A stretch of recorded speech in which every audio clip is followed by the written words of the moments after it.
Hi, I'm Zibby Owens, and I am the host of this podcast, Moms Don't Have Time to Read Books.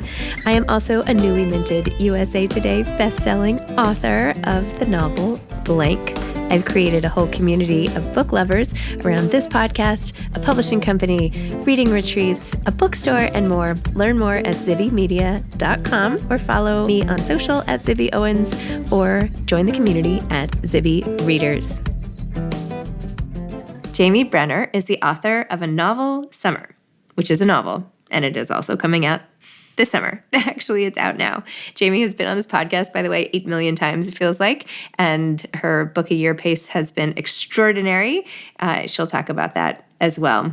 Jamie is the best-selling author of 7 novels, including The Forever Summer and Blush. She spends her winters riding in Bucks County, Pennsylvania, and her summers visiting the beach towns that inspire her books. Welcome, Jamie. Thank you for coming back on Moms Don't Have Time to Read Books. For what? Is this your 4th time? I mean, this is great. I've lost count. 4th, 5th? Who's counting when you're having so much fun? Who's counting when you're having so much fun? Writing so many books, it's like a piece of cake. There you go. Okay, A Novel Summer. Tell everybody what your book is about, please. Your most recent book. My new book coming in July 16th. The plot of the book is a novelist is called back to the beach town where she spent her college summers to help out at the indie bookstore there.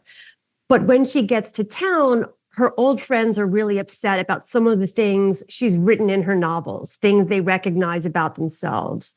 So while it's about her return to this beach town, the book is really about college friendships and how the friendships we make during that time in our lives just can never be matched by the friends we make later in life, but also about how life tends to pull us away from those friends and the pursuit of our careers and our dreams that we shared so closely with people in college are often the very things that separate us in adulthood. And it's sort of often it's inevitable, but at this point in my life, I see a certain poignancy in that, in the trade-offs in life that we have to make.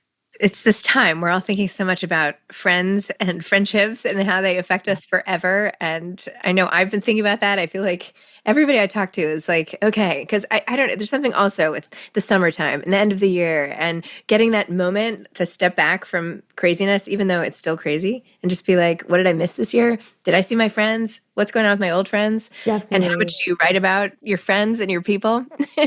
Yeah. I mean, summer, no matter how busy we are, summer makes us stop on some level and think of like the happiest times in our life. I think, at least for most people I know and talk to about why do you like summer books or what is it about that? And yeah, the past few years, I look at my closest friends from college and high school, and remarkably, we've all found careers doing exactly what we said we wanted to do. I have a friend who's a broadcast journalist, a friend who's a TV producer. I write books. And at the time, these goals seemed really lofty.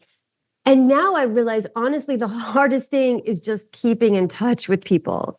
And, we're all in different states because of where we have to be for work reasons or family reasons. And if we get together once every few years, we consider ourselves lucky. And I don't think I realized at the time that we left school, it will never be like this again. I knew it, intellectually, but I didn't understand what that meant emotionally. So those were the feelings I was kind of sitting with when I started writing A Novel Summer. What about mom trenches type friendships? Definitely. It's a different type, and of course, my mom friends now that our children are just graduating college, that seems like a lifetime ago and that I've known them forever. And, when I see their grown children, I remember them wreaking havoc in my living room during the play dates. And that's its own thing. And the fact that I knew that I have friends from even before that seems almost impossible to me because I can barely remember when my 23-year-old was a baby. And yet I still have a friend that I met in a children's clothing store on 3rd Avenue on the Upper East Side called Ben's. It's now long gone. But we met in the aisle. And to this day, she's in London now. I go to London. She comes here. Mom friends That's pretty real too. But it's still an adult friendship versus the naive childhood friendships. And I still in college, they are still children. They're adults, but they're little like child adults. So the way we confided in each other and the way, female friendships in college can be almost like romantic relationships and how they can break your heart and how attached you can feel and how petty little things can make you feel so betrayed. Yes. The competition, all those little things. And then you look back on it as adults and what remains, a lot, all the stuff that really matters. Oh, this is making me like very nostalgic. I know, but hopefully in a good way. And so basically in a novel summer, these three best friends, they reunite on Cape Cod, and it's 3 years after graduation. And it's really a turning point to whether or not they're going to make that transition from college friends to lifelong friends. And the book is about the summer where the little decisions they make are going to tilt the scale. So that's the essence of the book. And how did you come to this plot? So 3 years ago, no, oh my gosh, maybe it was 5 years ago, my friends from college, we met up in the city. One lives in DC, one lives in the suburbs. I was living in the city. We met up and we took a picture where we recreated our graduation pose standing together. We took a picture in this restaurant on the Upper West Side and we said, we're not going to wait this long to do this again. And it hasn't happened again. And I have accepted that. But, the trade-off of living busy lives and pursuing the things that we need for our own goals or families or whatever, there's a little sacrifice. And that's what I was sitting with when I started writing this book. It's interesting to be older. I'm in my 50s and be able to write characters in their 20s because I know things they can't know. And so to play around with events or obstacles that tease them with what I already know is going to happen in life is a really fun way to sort of time travel. Like what I wish I could have told myself or what I try to tell my daughters that they really don't want to listen to. Well, I can explore that in my characters and, their inner lives versus what they're experiencing in the real world. So what do you really want people to know? Like, what was something you were like, oh, I wish my daughters would listen to me say this? Like, what do you know? I mean, obviously we all know a lot more, but what? I've really come to believe in life that what is meant for you will find you. And to stress out I think we are raised with the illusion that if you push, you're going to get whatever you want. And sometimes if you're pushing really hard, it might just be that you're pushing in the wrong direction. And people who are very ambitious or type A, they feel like if something isn't happening, it's because they're not doing something right or they're not working hard enough. And I've really come to see that if you just take a step back, like the path will ease a little bit. Maybe not the path the way you wanted to direct it, but in a way that might get you someplace unexpectedly. And if someone had told me, I remember watching the show 30 something, which was like a big show when I was in college. I loved 30 something. Loved it. I watched it again. By the way, I got I started going into it when I think like 5 or 10 years ago. So interesting, so good, but to be older now than them, whereas before Does it hold up? Yes, but it's just so different. You should go back and watch it again. Just different experience. I want to, but I'm afraid it'll be such a, anyway, a peripheral character says to the main character, life can be as simple as a fall. It's also easy once you just let go. And I remember that for, it's been 30 years now or something, but only recently have I started to understand how incredibly true it is. I wanted it to be true, but I didn't believe it. But falls can hurt. Life hurts, I feel like if you hold on for dear life, maybe it doesn't hurt as much. But I think sometimes we hold on to the wrong things. That's true. Because a lot of people, it's like, you don't want to give up. You don't want to be a quitter. You don't. But it's like sometimes letting go or giving up is actually being wise and brave and clearing the way for like whatever is supposed to be there. True. Very true. And that's just not, it's not a conversation we have that often. And like I said, when you're in your 20s, someone tells you that, you're not going to necessarily believe it. Some things you have to experience on your own. You need to write 50 something. Oh my gosh. Well, Erica Jong wrote that great book, Fear of 50. Yeah. Which I also read when I was in my 20s. And the one thing that stuck out from that book was she wrote, the idea of marriage, like one person for your whole life, she's like, that just didn't work for me. She's like, what I found really worked was I had a different partner for like almost every decade because I wasn't the same person I was from 30 to 50. So I needed a different person by my side for like different phases of my life. And I was like, wow, that was like a little mind blowing. Yeah, I remember before I got married, I was like, well, I don't understand. Like, maybe we should have like decide, like it's not a divorce. It's just like every 5-10 years, Right. let's just say, are we both still in it? What do you think? Or should we try something else? Absolutely. I mean, we renew our passport, our driver's license. I mean, why should this massive decision be something that is made? And, I think marriage would be so much healthier if there was built in a 10-year check-in and option to renew or not. Yeah. I think that's, the pressure. Yeah. Well, that's like the argument now of all the people who are not getting married is that they can do that whenever, right? Like I feel like a lot of people now are not getting married. I know we're totally off topic here, but but I'm having a really nice chat. There's like this whole trend of people not wanting to get married anymore because why?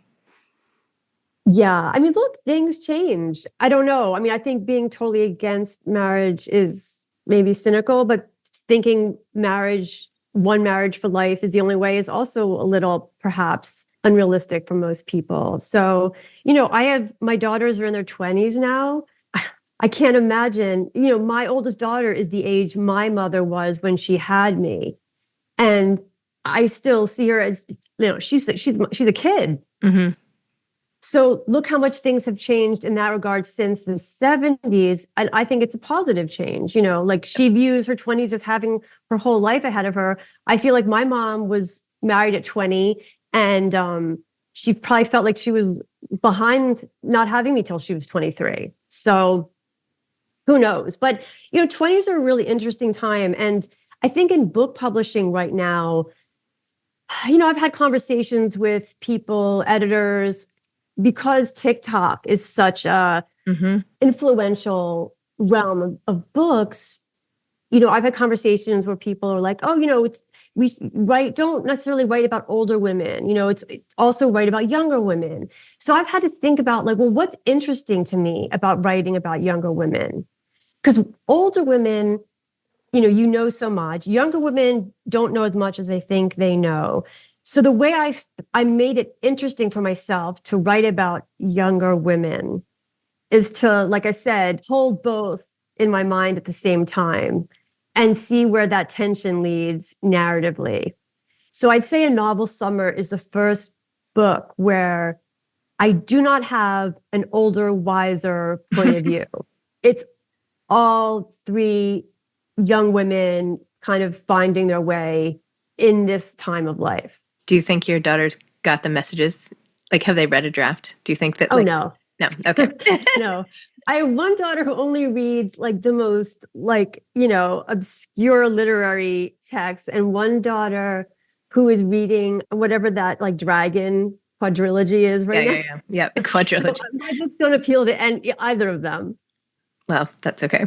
So when I first read about your book, I was like, okay, so writing about a community, afraid to go back, like Jamie writes about all these communities. Like, did something happen in one of the towns in which you based your a prior novel? Like, did anything come from that inspired this, or was it just a plot point?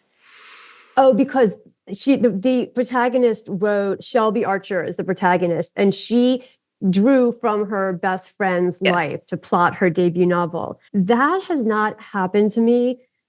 I have never based a character on a real person, but it's amazing how many people think you are, like who see themselves in characters. The one book I set in my hometown, which was The Husband Hour, people read into it like, oh, is it this person from high school, that person?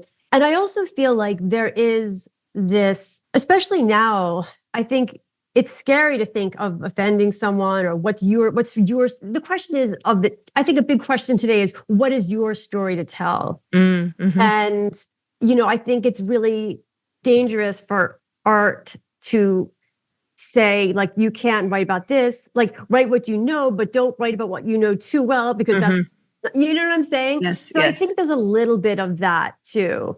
Do you write what you know, or do you have to make everything up so you don't upset the apple cart in your own life? I don't know what the answer is, but I'm sure many novelists have written things that have offended people in their lives, whether they know it or not. And that's just, I think, goes with the territory. This one girlfriend of mine from college, speaking of old dear friends, when I showed her a draft of, I can't remember, it was something. It might have been a book that never saw the light of day. But anyway, I remember I showed it to her and she was like, that was so nice how you made me blah, blah, blah character. And I was thinking, what on earth is she, like, what? Like, it didn't even cross my mind. Like, in my head, that character looks and acts and is totally different. How did she see that? But people continually see themselves, right? In your fiction. There you go. Exactly. Well, I guess when you're looking, I don't know, not that I don't adore her, but, I just didn't happen to make her into a character. Yeah. Well, in the novel Summer, she did use her friend's secrets, and she has a possible lesson to learn about that. And it's also about, choices, what's important in life. Is your career the most important thing? Are friendships the most important thing? Is love and finding a partner the most important thing? And if you had to choose one out of the three, what would you choose? That's the type of thing that I explore in the book. So there are so many great books that come out in the summer. Like, I feel like it's a great time, but it's also a really hard time because there's a lot of competition, but there's a lot of great stuff, but there's a lot of time, blah, blah, blah. You could go back and forth.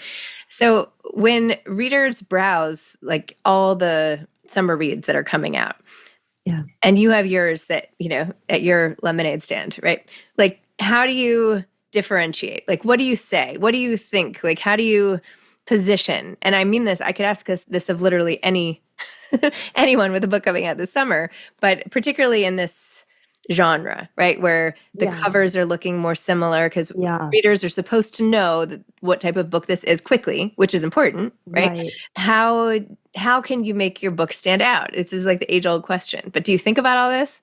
Well, this is a really interesting question, Zibby, because this is my seventh or eighth summer book. Okay. And there were times when it's not my job to market, decide on the cover. All of that is out of my control. To be honest with you, like, my preference and instinct as a writer would not to have a book with summer in the title. Okay. Mm-hmm. Like, I wrote a book once, summer was not in the title. It was a summer book. And my editor was like, we have to put summer in the title. And I'm like, okay, we'll change the title. Then I had books. Okay, then my last summer book did not have summer in the title. It did not have a beach on the cover. And when I went into some bookstores, they didn't have it on their like summer reads table. So I had to explain to them, oh, this is a summer book. And they're like, oh, we didn't know. So I'm like, okay, I guess summer has to be in the title and we have to have a beach on the cover. That's just the way it goes. How to differentiate? It is beyond me, Zibby, because frankly, I mean, all I can do is hope, because I've written a lot of books, there are people out there who sort of know what a Jamie Brenner book is, and I build on that. But if this were my first book, and it was, this is sitting on a table with every other one, it's a Herculean task to make it stand out. I do not know. And I think that's sort of the question that it's central to publishing right now. But it's also out of my hands. Like, all I can do is tell the best story that I can tell, and how to make it stand out with all the noise. I kind of let that be someone else's brainchild, because A, it's not ultimately my decision, and B, I don't have the answer. I don't even know if anyone has the answer to that right now. A part of me, I'm starting to have fantasies about writing in an entirely different season or mood, just so I can maybe like try something that looks and sounds a little different, just for my own like creative stimulation, you know. So my next book I'm working on is set in a small river town called New Hope. And it's about a mother and daughter who think they're best friends and they go to a knitting retreat together. And it's what happens to their relationship over the course of this long weekend. So that, depending on when I hand it in, that might come out in the fall or winter, which I actually would like, just to shake things up a little bit for myself. Interesting. But who knows? What are you calling it? Unraveled? That's how I feel right now on my deadline. But I don't know. I'm going to have to talk to my editor is Erica Imrani, and she's just amazing. And I know when the time comes, we'll have a conversation. I trust her so much that I let her take the lead on things like that. So we'll see. But that's where I am creatively. You know, FYI, just to add to this summer, you know, seasonal positioning thing, we have a book coming out from Zibby Books that takes place like on a ski mountain, right? It's about like skiing. And the feedback was that it felt too wintry. And would people want to read it in the summer if there was a ski cover? So what was the decision? I don't know. Now we're messing around with the cover. I don't know. It's just always something. Do you know, like I don't know if people, I mean, this is maybe an interesting question for like when you're with a bunch of like, I don't know if people read necessarily as seasonally blocked as we believe they do. Yeah. I see plenty of people reading some like summer books in the middle of winter, and I see people reading serious literature poolside, you know. I think it really has to be, writers should write in the headspace they're in, and readers are going to come to the book when that matches their headspace, bottom line. And I don't know if it's, I think we get very locked into like our ideas of what people read when. I don't know how, like, percentage wise, how true it is or not. But it's interesting. It'd be an interesting survey. Yeah. Well, it's interesting for me having this conversation with you specifically because you have been cranking out a book a summer for how many years now? I mean, how many books do you have? 2016. I mean, it's crazy. It's so many books. I know. I know. And the genre has changed so much even in this amount of time. And to be honest with you, if I had known how like crazy the summer books landscape would become by 2024, I probably would have I would have been too intimidated to even write in this space. So it's like, sort of like, I'm glad I didn't have a crystal ball to tell me what it would look like this summer. There was a certain naivete to when I started writing summer books. And it was just because I loved Ellen Hildebrand books so much.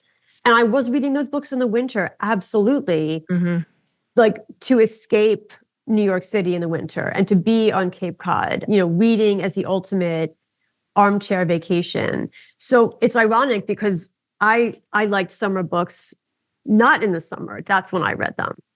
Yeah. So we can make it look however we want. Exactly. Ski book in the summer, sign me up. I know, amazing. Jamie, what advice do you have for aspiring authors? I have one of those. I gave birth to one of those, and this is the advice I tell her.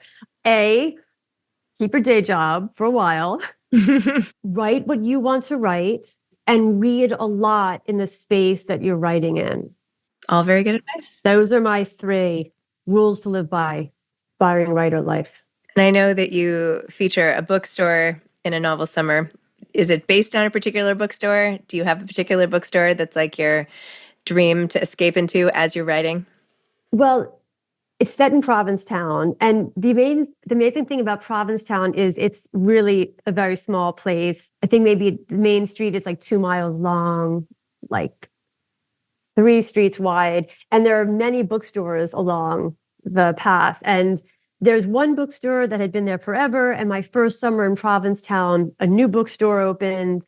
And the booksellers in Provincetown are the most passionate, interesting people. And I definitely had this place, East End Books in Provincetown, in mind when I wrote this book, like I pictured it physically, the space, and yeah, it's very much a reflection of the book selling vibe in Provincetown specifically.